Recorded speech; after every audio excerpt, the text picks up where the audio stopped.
Este es el precio de la lealtad. 8 años de vida, de amor incondicional, de noches en vela para salvar la vida de un niño enfermo. ¿Y qué recibe doña Elena a cambio?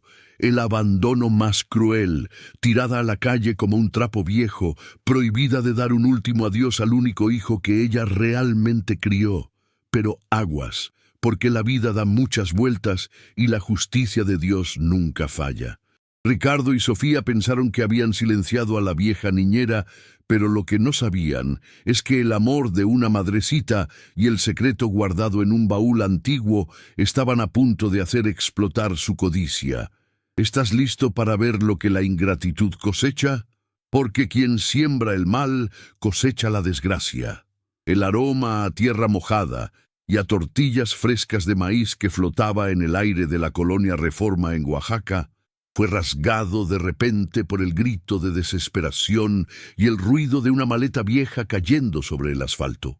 Era el día más frío que doña Socorro Martínez, de 79 años, podía recordar, y la lluvia fina, conocida como chipi-chipi, le castigaba el rostro arrugado, haciendo que sus lágrimas se confundieran con las gotas frías que resbalaban por su piel.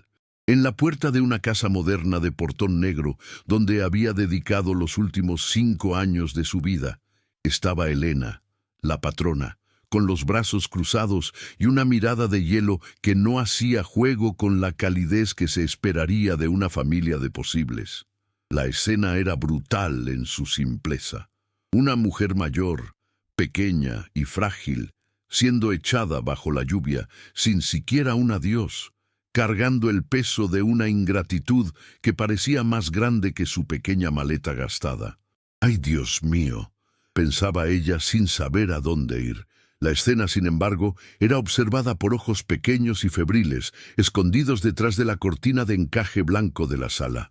Era Guillermo, su mijo de 10 años, el niño enfermo que doña Socorro cuidaba día y noche con la devoción de una madre, y cuya fiebre de 39 grados no había cedido en los últimos 3 días. Guillermo, o simplemente Memito para ella, tosía con la sequedad que le venía del pecho débil, pero su cuerpo temblaba más por la rabia y la tristeza que por la enfermedad que lo tenía postrado. Veía a la madrecita que le cantaba nanas y le preparaba su atole favorito ser tirada a la calle como basura, y la injusticia le oprimía la garganta. El niño, que apenas tenía fuerzas para respirar, se sentía sofocado por la crueldad de su propia madre, Elena, y de su padre, Javier, que estaba convenientemente ausente, viajando por negocios, como siempre. Era una traición dolorosa que lo afectaba más profundamente que cualquier virus. «Se acabó tu tiempo aquí, Socorro. Guillermo ya no te necesita», vociferó Elena, y sus palabras eran cortantes como el trozo de vidrio que doña Socorro había encontrado en el neumático de su vieja combi años atrás. Elena ni siquiera miró a los ojos de la anciana, concentrándose en cerrar el portón de hierro con un golpe seco, un sonido final que parecía anunciar la muerte de toda esperanza. La acusación velada de que doña Socorro ya no era útil ni lo suficientemente fuerte para cuidar al niño era el mayor dolor. Había pasado noches sin dormir, administrando medicinas y cambiando compresas, rezando el rosario decenas de veces cada amanecer ante la imagen de la Virgen de Guadalupe que tenía colgada en la cocina, implorando por la salud de Memito. Ese sacrificio, sin embargo, había sido invisible para la familia. Doña Socorro, encorvada por el dolor y el peso de la maleta, apenas podía levantar la mirada, pero lo escuchó.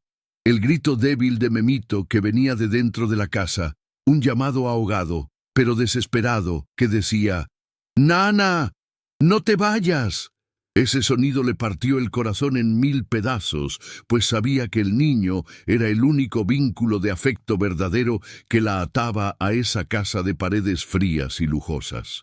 Intentó acercarse a la puerta, pero la dignidad herida y el miedo a ser aún más humillada se lo impidieron.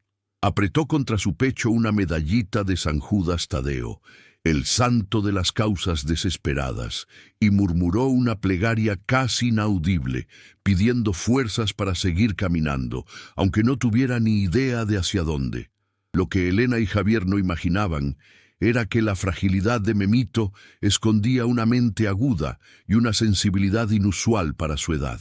La enfermedad lo había vuelto introspectivo, pero también un observador silencioso de los actos de sus padres y de la dedicación inquebrantable de su nana. Memito sabía que la verdadera razón del despido no era su salud, sino el hecho de que Socorro había presenciado algo la semana anterior, algo que Elena y Javier juzgaban como un secreto familiar inofensivo, pero que para el niño era la prueba de la maldad y la codicia de sus padres. El secreto era la llave de la humillación de su niñera, y él sabía que debía actuar a pesar de su debilidad.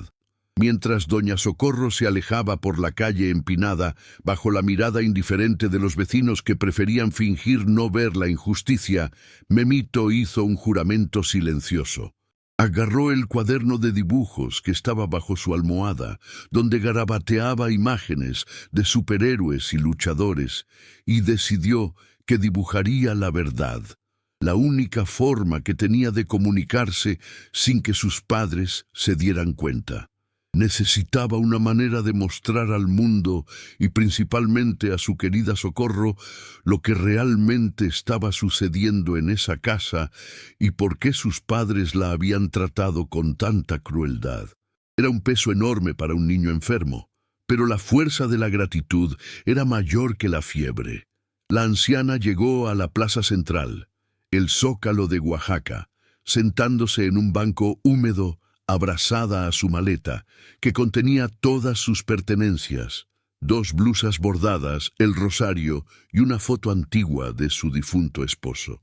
Pensó en sus propios hijos, que vivían en la capital, CDMX, y rara vez llamaban, y la sensación de abandono familiar, ese miedo principal que asola a tantas madres, la golpeó como un trueno. Había sacrificado todo por la familia que la contrató, renunciando a su propia vida a cambio de cuidado y dedicación, solo para ser desechada al primer signo de inconveniencia.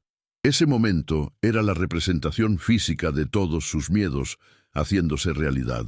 Si estás viendo esto ahora, suscríbete al canal, deja tu like y cuéntanos en los comentarios de qué país nos acompañas. México, Colombia, Perú, Argentina u otro país latinoamericano que valora la justicia. Pero lo que Elena y Javier ignoraban era que, en ese mismo instante, un hombre bondadoso que trabajaba en la fondita de la esquina del Zócalo notaba a la anciana niñera. La conocía de vista, la veía ir a misa a la iglesia del pueblo todos los domingos y sabía de su reputación como mujer trabajadora y de fe. Ese hombre, un ángel protector inesperado llamado Rafael, vendedor de tamales, sentía que debía hacer algo. La justicia divina, muchas veces, comienza con un simple gesto de humanidad.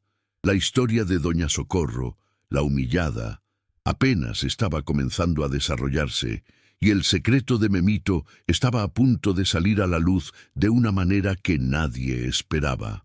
La vida de doña Socorro Martínez siempre fue una oda al sacrificio y la resiliencia, cualidades tan sagradas entre las mujeres de la colonia popular donde nació, en las afueras de Puebla. Había perdido a su esposo, un albañil trabajador, pronto, y dedicó el resto de su vida a criar a sus 3 hijos, asegurándose de que tuvieran qué comer, aunque para ello tuviera que trabajar incansablemente. Su día comenzaba antes de que el sol besara el cerro del Fortín, moliendo el maíz en el metate para hacer las tortillas que vendía en el tianguis local, y terminaba rezando el tercio, pidiendo protección para su familia y salud para quien lo necesitara. Era la personificación de la honra y el trabajo duro, valores que atesoraba por encima de cualquier riqueza material, enseñando a sus hijos el respeto a los mayores y la importancia de la gratitud. Cuando sus hijos crecieron y se fueron a la CDMX en busca de oportunidades, Doña Socorro sintió el dolor silencioso de la madre, que se vuelve invisible, pero no se permitió caer en la desesperación. Fue entonces cuando, a los 74 años, aceptó el trabajo en la casa de Elena y Javier García en Oaxaca, pensando que al menos tendría un techo y un propósito. Su único pedido era poder ir a misa a la parroquia de San Matías Jalatlaco los domingos, un compromiso innegociable con la fe que la sostenía. Se convirtió en la nana de Guillermo, el pequeño Memito, que nació prematuro y siempre tuvo la salud frágil. Ese niño, que apenas podía sonreír en los primeros meses, se convirtió en el gran amor y el nuevo propósito de vida de Doña Socorro, llenando el vacío dejado por la ausencia de sus propios hijos. La rutina de la niñera era agotadora, pero llena de pequeños actos de amor que pasaban inadvertidos a los ojos de Elena y Javier. Ella preparaba el caldo de pollo casero, remedio de abuela para la gripe, y hacía el champurrado de chocolate con canela para calentarlo en las noches frías de invierno. Más que cocinar, le enseñaba a cultivar un pequeño jardín de cactus en el patio y a rezar el ángel de la guarda antes de dormir, transmitiéndole los valores de fe y respeto que ella consideraba sagrados. Memito, a su vez, idolatraba a su nana, sintiéndose seguro y amado en sus brazos, un refugio de la frialdad emocional de sus padres, que estaban siempre ocupados con sus negocios y vida social, tratando al hijo como un artículo de lujo que necesitaba cuidados caros, pero no afecto. Elena García, la patrona, era el retrato de la nueva clase media mexicana, ambiciosa, obsesionada con las apariencias y completamente desconectada de las raíces humildes de su familia. Administraba una tienda de artículos de lujo en el centro de Oaxaca y se enorgullecía de ser demasiado moderna para seguir las supersticiones de la vejez. Para Elena, Socorro era una herramienta eficiente, una empleada doméstica calificada que cuidaba del niño sin quejarse, permitiéndole mantener su estilo de vida. Despreciaba secretamente la religiosidad y la simpleza de la niñera, pero la toleraba por su competencia y principalmente porque Socorro era barata y nunca pedía nada. Su trato era pulido, pero cargado de una frialdad que era más dolorosa que la hostilidad abierta. Javier García, el padre, era un empresario del sector inmobiliario, conocido por su falta de escrúpulos. Viajaba constantemente a Monterrey y Guadalajara, buscando cerrar grandes negocios, dejando a Elena y al hijo. Javier era la personificación de la codicia, un hombre que solo valoraba lo que podía convertirse en dinero y que trataba a las personas, incluso a su esposa y a su hijo, como piezas de un juego de poder. Apenas hablaba con Doña Socorro, resumiendo la interacción a órdenes cortas y pagos atrasados, tratando la dedicación de ella como algo trivial y fácilmente reemplazable. Su enfoque estaba en el dinero, y no le importaba a quién tuviera que pisotear para obtenerlo. El contraste entre los valores era evidente. Por un lado, Doña Socorro, con su viejo rebozo sobre los hombros, ofrecía a Memito el calor de la tradición y la fe. Por el otro, Elena y Javier ofrecían juguetes caros y la indiferencia de padres ausentes. La niñera era el pilar invisible que sostenía la frágil salud y la felicidad del niño. Una tarde, Doña Socorro estaba en la cocina preparando mole para la cena, a petición de Memito, cuando escuchó una discusión acalorada que venía de la oficina de Javier. No quería curiosear, pero las palabras testamento, terreno y millones de pesos la hicieron detenerse, pues el tono de Elena era de pura codicia y pavor. Escuchó a Elena presionar a Javier sobre un documento, diciendo que debían actuar rápido antes de que la vieja se enterara. Socorro pensó que se trataba de la abuela de Elena, una señora rica que vivía en San Luis Potosí. Intentó ignorar, concentrándose en el aroma del mole, pero un escalofrío le recorrió la espalda. Había algo muy malo y peligroso en ese secreto. algo que involucraba dinero sucio y la prisa por quitar a alguien del camino. Valga el cielo, pensó, rezando para que no fuera algo tan grave como parecía, y se apresuró a llevar el mole a la mesa antes de que fuera notada. Esa pequeña intromisión inconsciente, el haber escuchado la conversación en el momento equivocado, selló el destino de doña Socorro. A partir de ese día, Elena la observaba con recelo. La pareja, temiendo que la niñera hubiera oído detalles cruciales sobre un terreno valioso que estaban tratando de robar a un pariente distante y enfermo, comenzó a maquinar su despido. Para ellos, Socorro no era solo una empleada, sino una testigo indeseada que debía ser silenciada y alejada de la casa antes de que pudiera atar cabos y exponer el plan. La confianza que ella depositaba en la bondad ajena estaba a punto de ser traicionada de la forma más cruel y fría posible. La enfermedad de Memito, que se agravó en la última semana, irónicamente, sirvió como el pretexto perfecto para la familia García. Alegaron que necesitaban una enfermera particular especializada, no una vieja niñera anticuada. Elena usó el amor de doña Socorro por el niño en su contra, diciendo que era por el bien del muchacho. Esa excusa barata era una humillación profunda, pues Socorro sabía que su cuidado y amor eran la mejor medicina que Memito podía recibir. Quien siembra cosecha, y la cosecha de ingratitud de la familia García estaba a punto de ser servida. Memito, desde su habitación, observaba la tensión creciente, el cambio en la mirada de sus padres y el miedo en los ojos de su nana. Veía el desprecio con que su madre trataba a la niñera y sentía la injusticia en su pequeño corazón. El niño enfermo, incapaz de levantarse, comenzó a memorizar cada detalle, cada palabra áspera, cada mirada furtiva entre sus padres, guardando todo en su pequeño cofre de recuerdos.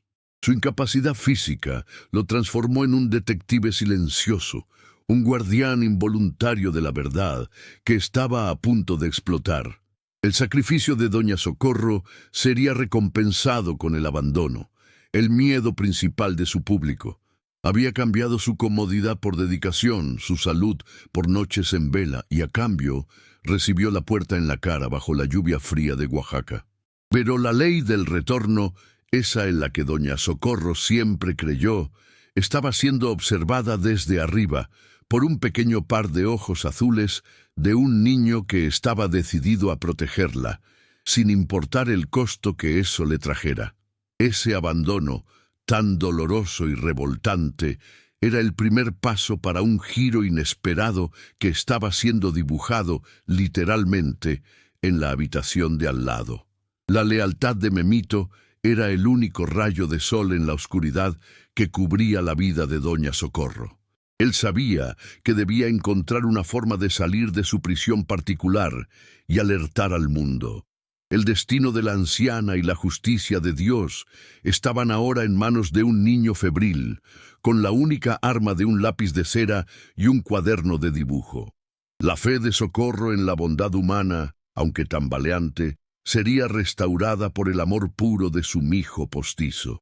El escenario estaba listo para la traición y la inevitable punición que vendría a continuación, probando que Dios ve todo y que la justicia puede tardar, pero nunca falla. La injusticia se concretó en la fría mañana de ese lunes. Doña Socorro se despertó antes de que cantara el gallo, como de costumbre, preparó el café de olla y calentó las tortillas del día anterior en el comal, antes de ir a la habitación de Guillermo.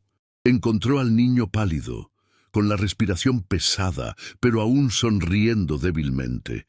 Al tocar su frente, sintió que la fiebre había cedido un poco, lo que le trajo un alivio inmenso. Lo cubrió con su rebozo preferido, un chal azul que le daba consuelo, y le contó una historia sobre la Virgen de Guadalupe apareciendo en el cerro del Tepeyac, intentando distraer al niño del dolor y la soledad. En ese momento de ternura, sintió que su sacrificio valía la pena, pues el amor de Memito era su única recompensa. Fue entonces cuando Elena, la patrona, entró en la habitación sin llamar, con una expresión dura y un sobre marrón en las manos.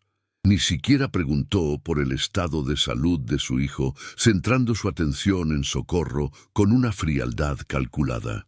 «Necesitamos hablar, y no será más tarde», dijo Elena con la voz baja y tensa, para no asustar al niño, aunque la dureza en su rostro era más aterradora que cualquier grito. Doña Socorro sintió que el corazón le palpitaba con ansiedad, una sensación de que la tierra estaba a punto de abrirse bajo sus pies.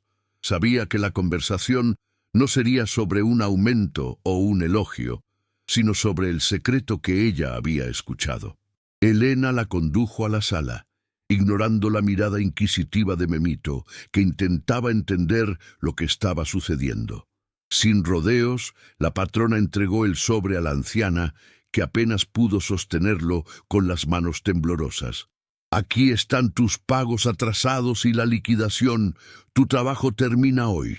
Ya contraté a una enfermera particular de la CDMX, una especialista en cuidados infantiles», declaró Elena, y sus palabras fueron como latigazos en el rostro de doña Socorro.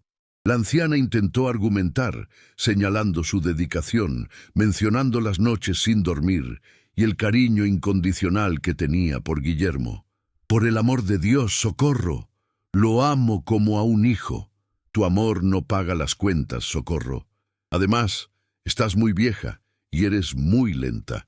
Un niño enfermo necesita atención profesional, no rezos y tamales», respondió Elena, y el desprecio por todo lo que era tradicional y humilde era palpable en cada sílaba.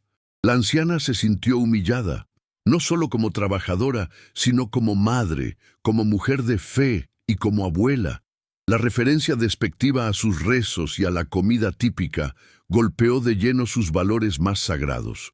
Lo que Elena no sabía era que el dinero en ese sobre, aunque necesario, no era nada comparado con la dignidad que le estaba robando. El shock se transformó en indignación, pero doña Socorro, fiel a sus principios de respeto y educación, evitó levantar la voz. En su lugar preguntó por Memito, su mayor preocupación. «¿Puedo al menos despedirme de mi mijo? Él está dormido, pero él me va a extrañar», preguntó, con la voz embargada por las lágrimas no derramadas. La respuesta de Elena fue la gota que colmó el vaso, el acto final de crueldad que probó la maldad en su corazón. «No, él necesita concentrarse en la recuperación. Que te vayas ahora facilitará la transición. Es mejor así». La prohibición de despedirse de Memito fue el mayor dolor.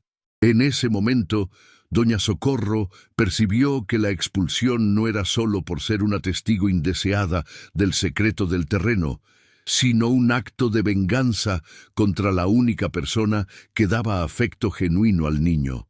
La familia García, en su codicia, estaba dispuesta a romper el corazón de un niño y a humillar a una anciana solo para mantener las apariencias y proteger un secreto sucio de dinero. Socorro recogió el sobre y su vieja maleta de cuero, sintiendo que estaba dejando atrás el último pedazo de su alma. Memito, que no estaba durmiendo, oyó todo desde la habitación.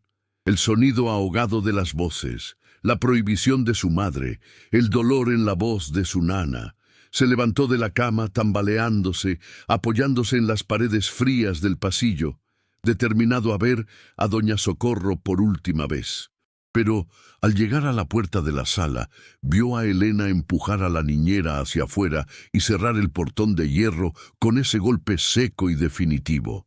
El rostro de su madre, distorsionado por la rabia y la prisa por deshacerse de la niñera, era irreconocible, y sintió un odio frío crecer en su pequeño pecho. Si esta historia está tocando tu corazón, no olvides suscribirte y activar la campanita para no perderte ninguna historia. Cuéntanos en los comentarios, ¿qué harías si fueras Guillermo? El niño corrió de vuelta a la habitación, tosiendo convulsivamente, pero con la mente clara. Sabía que sus acciones debían ser rápidas y precisas. Sus padres estaban a punto de salir, apurados para resolver los detalles finales del negocio del terreno en Javier, en las afueras de Oaxaca, pensando que se habían librado del problema. Memito miró el cuaderno de dibujos en su mesa de noche, ese donde había intentado traducir la conversación secreta que había escuchado días antes, y percibió que ese era su único medio de comunicación. Agarró el lápiz de carbón y comenzó a dibujar febrilmente. Mientras Socorro se tambaleaba bajo la lluvia, abrazada a su maleta, sintiendo el abandono familiar en su forma más cruel, Memito dibujaba el mapa del tesoro, una representación infantil, pero inconfundible, del secreto. Dibujó a su padre, Javier, con cuernos, enterrando un papel bajo un árbol seco en un campo abierto. Al lado, dibujó a doña Socorro con alas de ángel, señalando el dibujo, revelando lo que ella había oído, el testamento original que probaba que el terreno valioso pertenecía en realidad a una señora anciana y enferma y que Javier y Elena estaban falsificando documentos para robarlo. La desesperación dio lugar a la determinación. Memito sabía que debía hacer que Socorro viera el dibujo antes de que sus padres lo descubrieran y lo destruyeran. Buscó un objeto que pudiera llamar la atención y encontró su medalla de San Judas Tadeo, igual a la de su nana, que ella le había regalado en el último día de muertos. Dobló la hoja de papel cuidadosamente y con las pocas fuerzas que tenía, pegó la medalla al papel con un trozo de cinta adhesiva, simbolizando que la justicia vendría por medio de la fe. En ese mismo instante, en el zócalo de Oaxaca, el vendedor de tamales, Rafael, se acercaba a doña Socorro con una taza de café de olla caliente, un gesto de pura bondad. La vio llorar silenciosamente y supo que la anciana necesitaba más calor humano que dinero. El abandono era visible en sus hombros encorvados. ¡Qué barbaridad!, pensó Rafael, sintiendo la indignación crecer. La ley del retorno estaba en movimiento y la injusticia revoltante contra Socorro sería el detonante de una gran revelación. La partida de doña Socorro no fue el final de su historia de amor y sacrificio, sino el inicio de su redención. Ese llanto amargo bajo la lluvia era el bautismo para la nueva vida que la esperaba, una vida donde sus valores serían validados y su honra restaurada.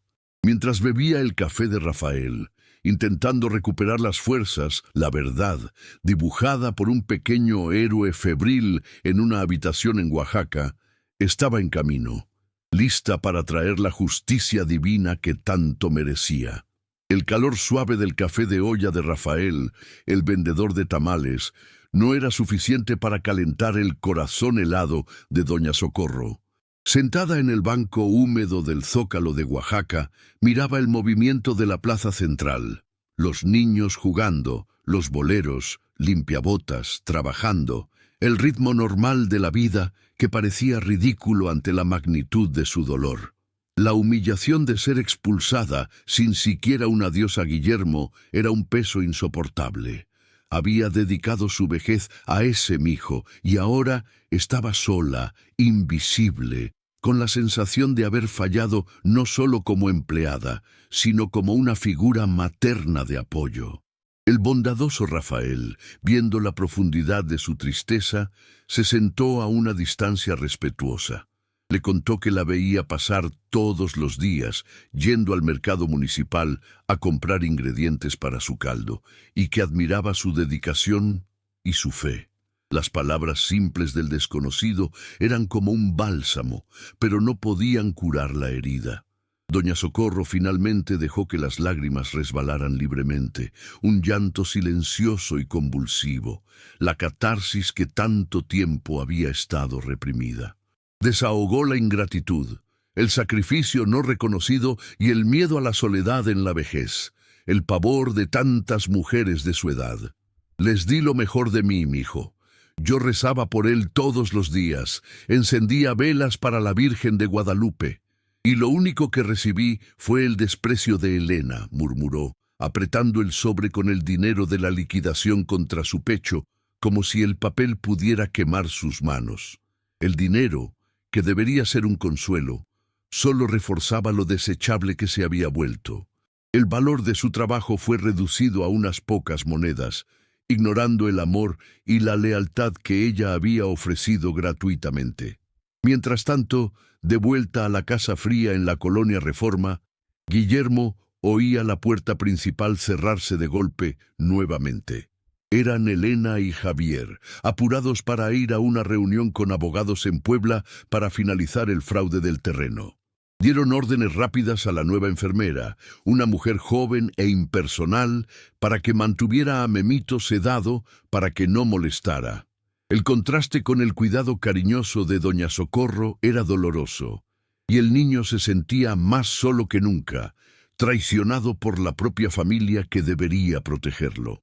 Aprovechando la confusión de la partida de sus padres y la distracción de la enfermera que estaba al teléfono, Memito ejecutó su plan con la urgencia de un espía. Agarró el cuaderno con el dibujo mapa y la medalla. Caminó hacia la ventana de la habitación que daba al pequeño patio delantero y la abrió cuidadosamente. Con la mano temblorosa por la fiebre, tiró el dibujo hacia afuera, apuntando al macizo de flores donde doña Socorro solía plantar cempasúchil, flor de muerto. Sabía que si el papel se quedaba allí, la lluvia o sus padres lo destruirían. En el zócalo, Rafael convenció a doña Socorro de que aceptara la ayuda de una amiga, doña Remedios, que tenía una pequeña habitación en su vecindad, conventillo, cerca del barrio de Jalatlaco. Remedios, una mujer con un corazón de oro que vendía pan dulce en la feria, acogió a la anciana sin preguntas, ofreciéndole un lugar cálido y una taza de atole de cacahuete para ahuyentar el frío. Ese gesto simple, venido de una completa desconocida, reavivó una pequeña chispa de esperanza en el corazón de la niñera. «No estás sola, madrecita», dijo Remedios, abrazando a la anciana. «Dios manda ángeles en las horas más oscuras. Con el favor de Dios, la vida da vueltas y la justicia va a llegar». Esas palabras, que reafirmaban la fe y la creencia en la ley del retorno, eran exactamente el sermón religioso que doña Socorro necesitaba. Se sintió parte de una comunidad nuevamente, una reunión familiar virtual donde el apoyo era incondicional, validando sus valores tradicionales de fe y solidaridad. Mientras la anciana era acogida en la casa de los García, la nueva enfermera finalmente notó la ventana abierta en la habitación de Guillermo. Revisó al niño, que fingía dormir profundamente, y cerró la ventana. No se dio cuenta del papel en el macizo de flores, pero Javier y Elena, que habían olvidado un documento y volvieron a casa rápidamente, sí lo notaron. Javier vio el trozo de papel mojado y la medalla pegada. Irritado, lo recogió. La rabia de Javier era inmensa al ver el dibujo infantil. Reconoció el trazo de Memito y, al analizar la representación simple pero clara del entierro de un papel bajo un árbol y el dibujo de Socorro con alas, ató cabos. El niño había oído la conversación sobre el testamento e intentó alertar a la niñera. «¡No puede ser!», gruñó, el pavor de ser descubierto superando la rabia. El secreto que intentaban proteger estaba en manos del hijo que habían descuidado. La pareja discutió rápidamente, acusándose mutuamente por la negligencia. Elena rasgó el dibujo en pedacitos, asegurándose de que la nueva enfermera no lo viera, pero el daño ya estaba hecho. La imagen del niño enfermo dibujando la verdad con tanto desespero afectó a Javier, no por culpa, sino por miedo a las consecuencias. Partieron nuevamente, apurados y nerviosos, ahora con la certeza de que la anciana, incluso lejos, representaba una amenaza, pues la verdad estaba con ella. En la habitación, Memito oyó el coche de sus padres alejarse nuevamente. El dolor de la fiebre volvía más fuerte, pero sentía una paz extraña. Él había hecho su parte, arriesgando todo por su nana. Ahora, El destino del dibujo y la justicia de Socorro dependían del azar y de la intervención divina. Apretó los ojos y rezó, pidiendo a la Virgen de Guadalupe que guiara el dibujo hasta su niñera, asegurando que el sacrificio de ella fuera reconocido. La ley del retorno, tan querida por el público, ya estaba en acción. La codicia de Elena y Javier los forzó a actuar con tanta prisa que terminaron cometiendo errores, dejando pistas atrás. El desprecio por los valores de Socorro y la subestimación de la inteligencia de su hijo eran la semilla de su propia ruina. El miedo a la invisibilidad de Socorro sería transformado en notoriedad. El dibujo estaba destruido, pero una pequeña parte de la medalla de San Judas Tadeo, que Memito había pegado, se desprendió en el suelo del macizo. La enfermera, al regar las flores, no la notó. La justicia divina, sin embargo, siempre deja una señal, un pequeño milagro para quien tiene fe. Doña Socorro, durmiendo el primer sueño de paz en días en la casa de Remedios, no imaginaba que un objeto clave, un símbolo poderoso, se había quedado atrás. Si conoces a alguien que ya vivió algo parecido, o si crees que la vida da vueltas, cuéntanos en los comentarios qué piensas de esta situación. Recuerda, Dios ve todo. Doña Socorro, tras algunas horas de descanso, sintió la necesidad de volver al lugar donde había sido humillada. No por venganza, sino para recuperar un par de aretes de su mamá grande, que había dejado en la mesa de noche del cuarto de servicio, un objeto sentimental de valor incalculable. Se despidió de doña Remedios, prometiendo regresar. La anciana se dirigía de vuelta a la colonia Reforma, sin saber que el pequeño Guillermo, en su lecho de fiebre, había dejado una pista que, si era encontrada, cambiaría su vida para siempre y expondría el secreto sucio de sus padres codiciosos. Doña Socorro caminaba de vuelta a la colonia Reforma, sintiéndose una ladrona a plena luz del día. La angustia de tener que regresar al lugar de su humillación era inmensa, pero la necesidad de recuperar los aretes de su mamá grande, que eran su único consuelo, era aún mayor. La calle parecía más larga, la lluvia había parado, pero el frío persistía, y la anciana apretaba su rebozo con fuerza, rezando para que Elena no estuviera en casa, evitando así otro enfrentamiento doloroso. Necesitaba un acto de coraje, una fuerza que solo su fe en la Virgen de Guadalupe podía darle. Al llegar frente al portón negro de la casa de los García, tocó el timbre con el corazón en la mano. Fue atendida por la nueva enfermera, una mujer llamada Pilar, de apariencia severa y ojos distantes, que miró a doña Socorro con total desdén. La anciana explicó su propósito: recuperar el objeto de familia dejado en el cuarto de servicio. Pilar, queriendo evitar problemas con los patrones, pero también considerando a la anciana inofensiva, le permitió la entrada, pero le advirtió: «Sé rápida y no intentes acercarte al niño, doña». Doña Socorro se dirigió a su antiguo cuartito, en el fondo de la casa, y encontró el lugar frío e impersonal, como si nunca hubiera vivido allí. Los aretes estaban en el cajón, al lado de un viejo rosario de madera. Al tomarlos, sintió un calor en el pecho, una conexión con su ancestralidad que le dio fuerza. Pero, al salir, sintió un impulso irresistible de mirar por la ventana del patio, en dirección a la habitación de Memito, su pequeño mijo. Solo quería un último vistazo a la ventana que sabía que era la de él. Al acercarse al pequeño jardín, donde ella solía recoger las flores de cempasúchil en el Día de Muertos, vio algo brillar tímidamente entre las hojas mojadas de una planta. Era un pequeño círculo de metal, sin la cadena. Se agachó, ignorando el dolor en la espalda, y sintió el toque familiar de la medalla.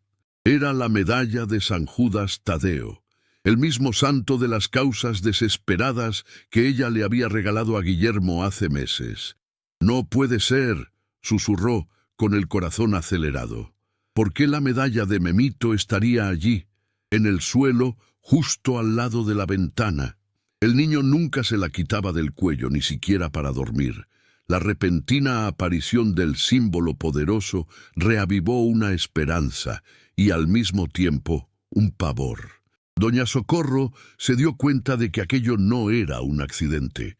Era una pista, una señal que el niño había dejado sabiendo que ella volvería.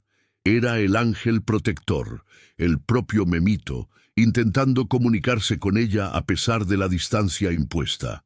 La anciana miró hacia la ventana y aunque no vio nada más que el reflejo empañado, supo que algo grave estaba sucediendo allí dentro. La medalla era un catalizador, un objeto clave que le impedía irse y aceptar el abandono.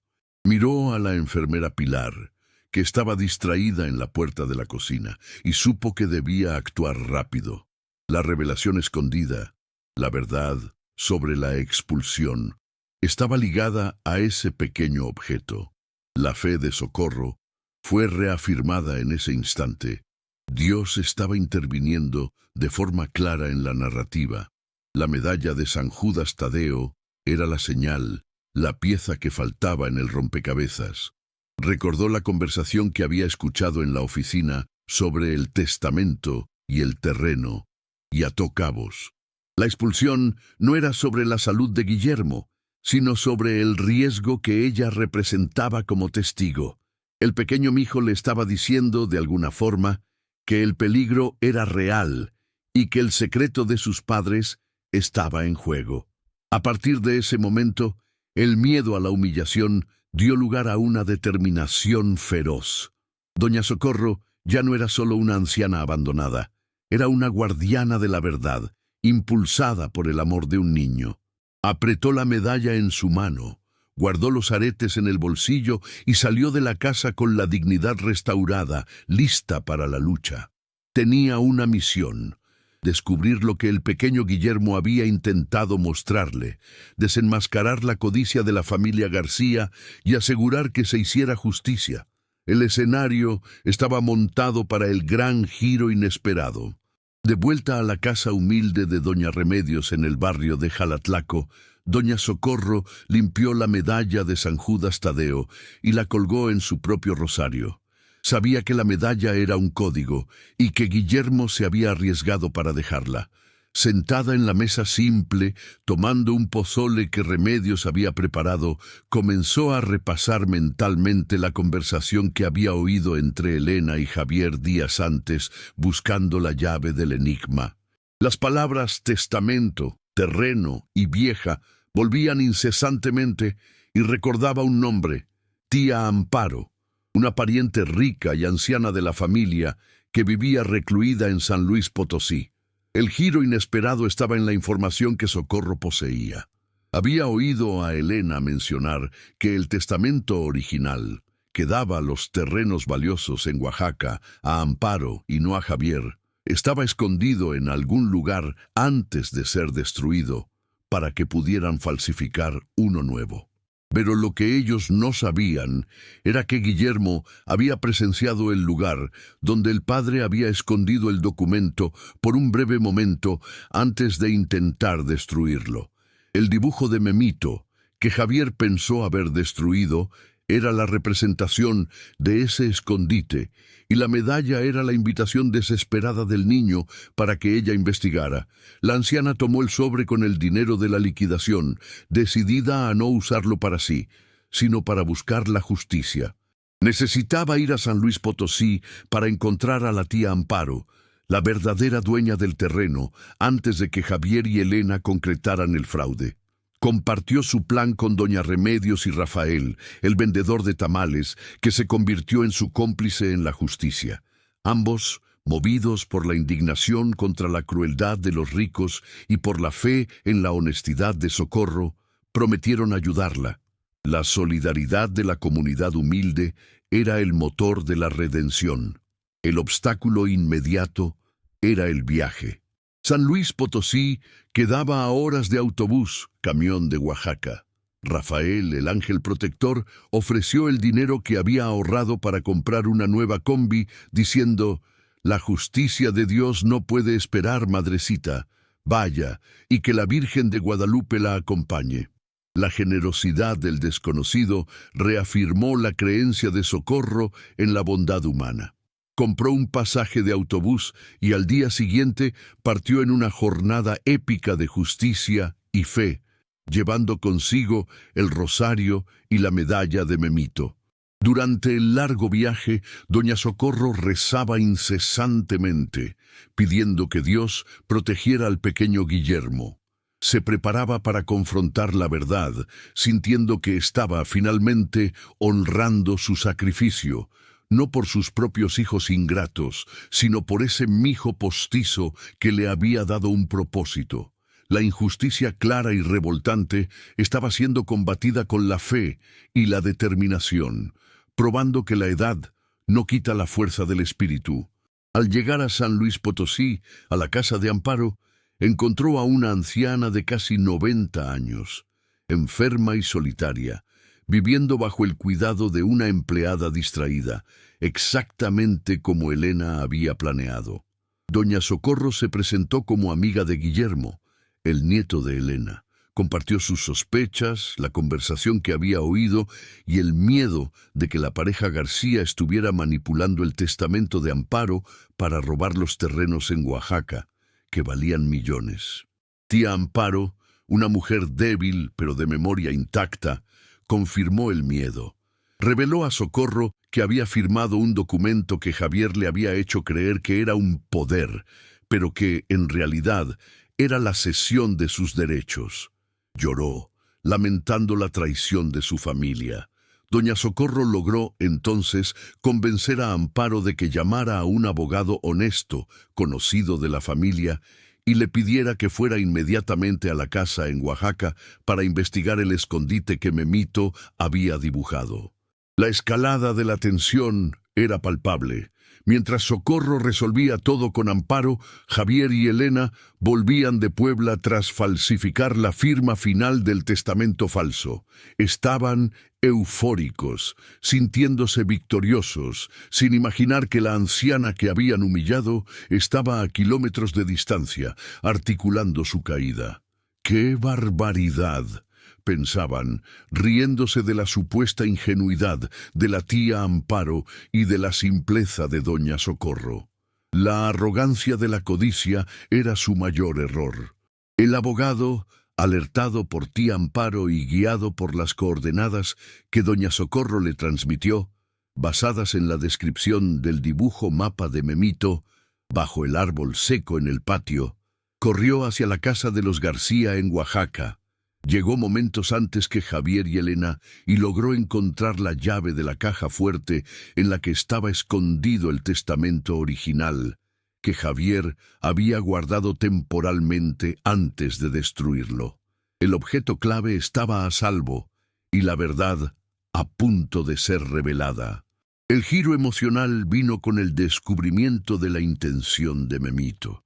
El abogado encontró, en el macizo de flores, un trozo minúsculo del dibujo rasgado, junto a un fragmento de cinta adhesiva. Entendió que la anciana había sido alertada por el niño. El reconocimiento del sacrificio de Socorro y la lealtad de Guillermo eran la prueba de que el amor y la fe siempre triunfan sobre la codicia. El abogado reunió las pruebas y llamó a la policía. La ley del retorno estaba a punto de cumplirse de forma estrepitosa. La esperanza de doña Socorro había sido restaurada. Lo que comenzó con el abandono en la lluvia ahora se transformaba en la búsqueda de la justicia moral y material, movida por la lealtad de un niño. La anciana, que era invisible, estaba a punto de convertirse en la heroína de su propia historia. La llegada de Javier y Elena a Oaxaca sería marcada no por su victoria, sino por su caída humillante. La justicia divina se manifestaba a través de los ángeles protectores, Rafael, Remedios, el abogado y principalmente Guillermo, probando que el mal siempre es castigado por sus propias acciones. La redención de doña Socorro era inminente, y la punición de los codiciosos sería la escena decisiva para la catarsis colectiva del público, reafirmando los valores sagrados de la familia y la honra. Javier y Elena García regresaron a casa en Oaxaca eufóricos, exhaustos por el largo viaje y ansiosos por destruir el último testamento original, que probaba que los terrenos eran de tía Amparo. Entraron en la sala lujosa, ya discutiendo cómo gastarían los millones de pesos, cuando fueron sorprendidos por una escena que congeló la sangre en sus venas. El abogado de Amparo estaba sentado en el sofá, con el testamento original en las manos, y a su lado, dos oficiales de la policía municipal. La ley del retorno se manifestaba en ese instante, de forma clara y aterradora. El aire en la sala se hizo pesado, y la euforia de la pareja se transformó en pánico. Elena intentó negar, acusando al abogado de invasión, pero él la silenció con una mirada fría. Su plan terminó, señora García. El testamento de doña Amparo que usted y su esposo falsificaron fue invalidado. Este de aquí es el original, que concede todos los bienes de ella a la caridad, con excepción de un pequeño porcentaje para el cuidador, declaró el abogado, levantando el documento. Javier palideció, dándose cuenta de que su codicia había fallado espectacularmente. ¿Cómo lo descubrieron? Nadie sabía sobre el escondite, gritó Javier, y su rabia era la rabia de un hombre derrotado. El abogado sonrió, con la satisfacción moral estampada en el rostro, y señaló la habitación del enfermo Guillermo. El secreto fue expuesto por la única persona con un corazón puro en esta casa, su hijo. Él escuchó y, temiendo por su nana, doña Socorro, dejó una pista, reveló el abogado, y la bomba explotó en el rostro de la pareja. La humillación era completa. Fueron traicionados por el niño que descuidaron. La mayor humillación aún estaba por venir. El abogado explicó que el testamento original de Amparo incluía una cláusula que daba un porcentaje significativo del patrimonio a su cuidador principal, en reconocimiento por la dedicación. Reveló que doña Socorro había ido a San Luis Potosí y cuidado de la tía Amparo por horas, antes de traerla a Oaxaca para su declaración, exponiendo la negligencia de Elena. En ese momento, Socorro se había convertido en la cuidadora principal, de forma legal y moral, asegurando para sí la herencia merecida. El rostro de Elena se contorsionó de furia. Corrió hacia la habitación de Guillermo, determinada a castigar al hijo por su traición. Pero la policía la detuvo antes de que alcanzara el pomo de la puerta. El pequeño Memito, que había sido traído a la sala por la enfermera, que ahora sentía remordimiento, observó la escena. La fiebre había bajado y miró a sus padres con una mezcla de tristeza y alivio. La justicia estaba siendo hecha y el sacrificio de su nana sería reconocido. La escena decisiva llegó cuando doña Socorro, que había regresado con la tía Amparo y el abogado, entró en la sala.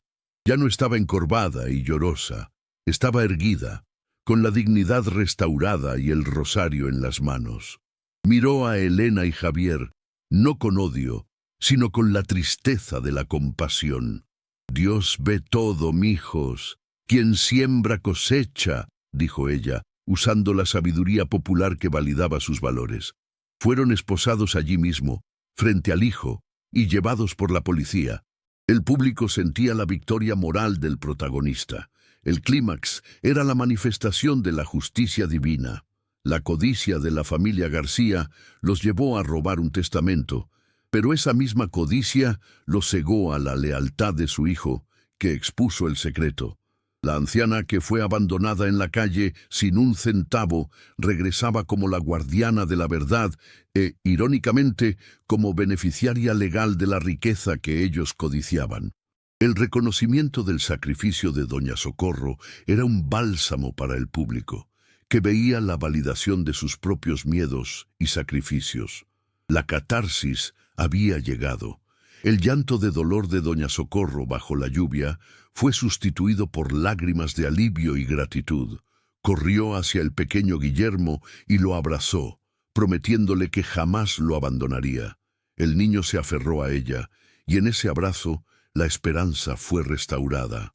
El clímax terminó con la imagen de la anciana abrazando al niño, una prueba de que la familia y el amor genuino siempre vencen a la maldad.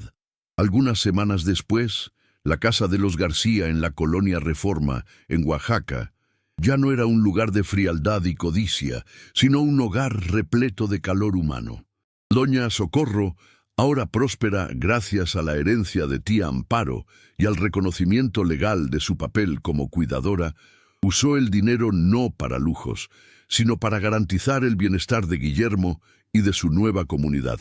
Se convirtió en la tutora legal de Memito, ya que Elena y Javier estaban respondiendo por fraude, y se dedicó a cuidarlo con el mismo amor, ahora con los recursos necesarios para la mejor asistencia médica.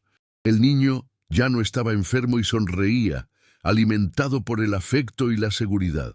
La primera cosa que doña Socorro hizo con su nueva fortuna fue comprar la casa de doña Remedios y de Rafael, asegurando que nunca más tuvieran que preocuparse por el alquiler. Fundó una pequeña fondita en el barrio de Jalatlaco para vender tamales y pan dulce, empleando a otras ancianas del barrio, transformando la tristeza de la soledad en un centro de apoyo comunitario y alegría. La casa de los García fue vendida y con el dinero construyó un pequeño y acogedor ranchito en las afueras de Oaxaca, con una huerta y un altar dedicado a la Virgen de Guadalupe, donde ella y Guillermo vivían en paz. La redención espiritual y material estaba completa y la esperanza restaurada. El destino de Elena y Javier sirvió de lección moral a todos. Perdieron todo lo que amaban, la fortuna que codiciaban, la libertad y, más importante, el respeto de su propio hijo.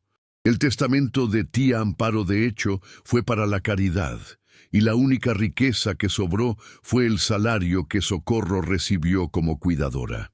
La justicia divina se manifestó de forma clara.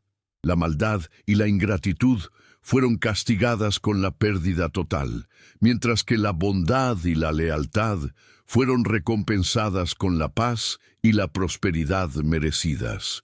Doña Socorro nunca se volvió rica en el sentido material, sino rica en amor, familia y dignidad. Doña Socorro y Guillermo eran la prueba de que el amor y la fe siempre encuentran una manera de prevalecer. La historia de la niñera que fue abandonada en la lluvia y que regresó para hacer justicia se convirtió en una leyenda en Oaxaca, un recordatorio de que la vida da vueltas y que nadie puede silenciar la voz de la verdad, especialmente cuando viene del corazón puro de un niño. La moral final es clara. Honra a tu padre y a tu madre, y nunca subestimes la fuerza de una mujer de fe, porque Dios nunca abandona a sus hijos. Si valoras a tus padres y crees que la ingratitud de los hijos es el mayor pecado, deja tu comentario y comparte este mensaje. Escribe amén en los comentarios si crees en la justicia divina.